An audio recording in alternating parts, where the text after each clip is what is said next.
Good morning, Mike Mills, back at you with another episode of Putting Kids Above All. Today we have with us Jeri Laureano, Chief Clinical Operating Officer for Kids Above All. Good morning, Jeri.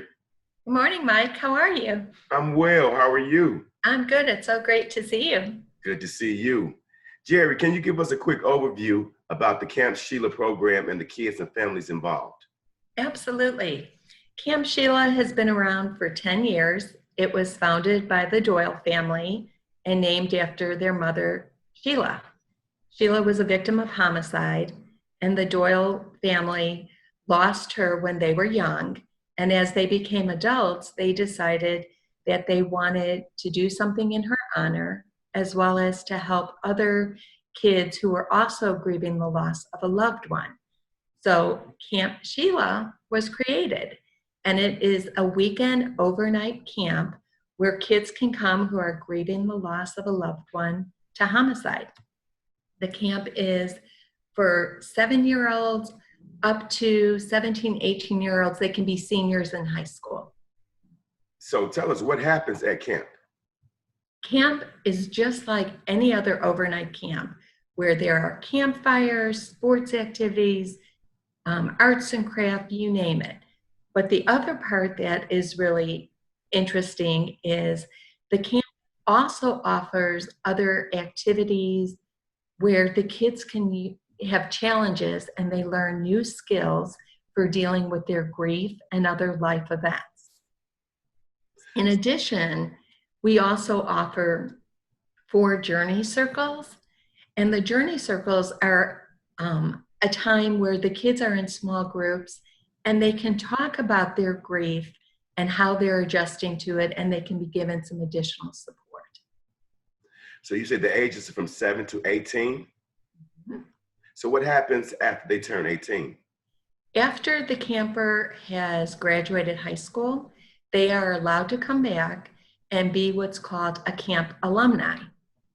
The camp alumni position will help us set up all the different activities that we do at camp. What's interesting for those camp alumni participants is we're teaching them leadership skills. When they turn 25, if they're still interested in wanting to participate with camp, they can come back as a journey explorer, which is a buddy who is assigned to an individual camper and helps that camper throughout the weekend as they go through their grief journey. So how long has Kids Above All been involved with Camp Sheilah? Kids Above All, formerly ChildServe, has been active with Camp Sheilah for the last 5 years. We've provided all the clinical services as well as assistance in developing the curriculum every year for camp. This year is the first time that Camp Sheilah is officially a program at Kids Above All. So how has the COVID-19 pandemic affected the kids at Camp Sheilah? Oh, my COVID-19 is affecting everybody. And as soon as COVID-19 started, we started reaching out to our camp families to see how they were doing and to answer questions about camp. And we identified that the families needed masks. So we had many different contributors who donated masks for us, and we were able to share them with the camp families. In addition, we started the conversation early about should we or shouldn't we hold camp this year. Number one important thing for us at Kids Above All is to make sure that the kids are safe.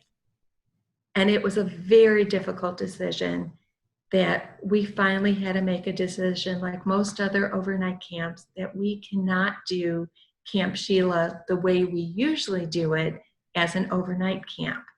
But we did want to still provide assistance to the families and the campers.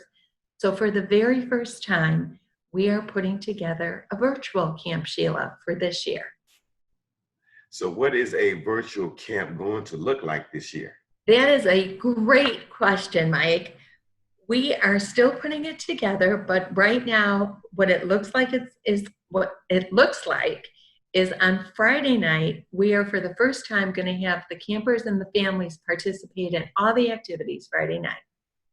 And then Saturday, we will break the kids into the smaller group, age appropriate, and they will work with a journey leader who is a licensed clinician to help them work through some of their grief journey and any of the issues that they may have been having since the last time we saw them. We will then end camp at the end of the afternoon on Saturday afternoon with our tradition, which is we do a memorial service for the loved ones who the campers have lost. Sunday morning, we are going to offer camp for the parents so we can also provide some support to them too. So if someone wanted to help, Jeri, how would they go about doing that? So in order to be successful to do camp, even virtual camp, it's going to require a lot of volunteers. So anyone who would like to volunteer and learn more about the opportunity to volunteer at Camp Sheilah can go to www.sadfund.org. SADFund is SADFUND.org. And also anyone who wanted to make any contribution, there is no contribution that is too small for us to be able to use for camp. Well, Jeri, I want to thank you and your staff for the work you do, for everything that you do to put safety, well-being, and education of kids above all else. Thank you. Thank you, Michael. Take care and be safe. You too. And please tune in next week for another episode of Putting Kids Above All. Thank you.